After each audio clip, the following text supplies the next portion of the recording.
First మంచి నూనె, వెల్లుల్లి ముక్కలు, పచ్చిమిర్చి ముక్కలు, ధనియాలు, కాజు, చిటికెడంత పసుపు, కొత్తిమీర, ఇందులో కొంచెం పుదీనా, కొంచెం పాలకూర. ఇది మొత్తం మంచి కలుపుకోవాలి. ఇలా ఫ్రై చేయడం ద్వారా అది మొత్తం అందులో ఉన్న వాటర్ నీళ్ళని మొత్తం వదులుతుంది. తర్వాత మిక్సీలో వేసుకోవాలి.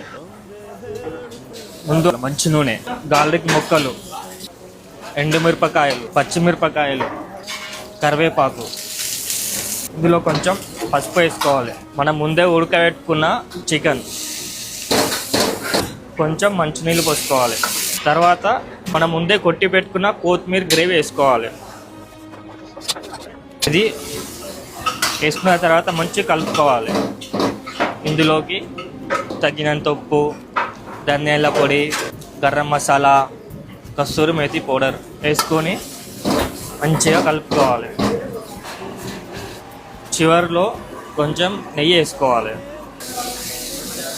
లాస్ట్లో కొంచెం కొత్తిమీర వేసుకోవాలి. మనకు ఎంతో రుచికరమైన కొత్తిమీర చికెన్ వేపుడు రెడీ. నెక్స్ట్ బనానా ఆకు, అరటి ఆకు వేసుకోవాలి. కొత్తిమీర కోడి వేపు.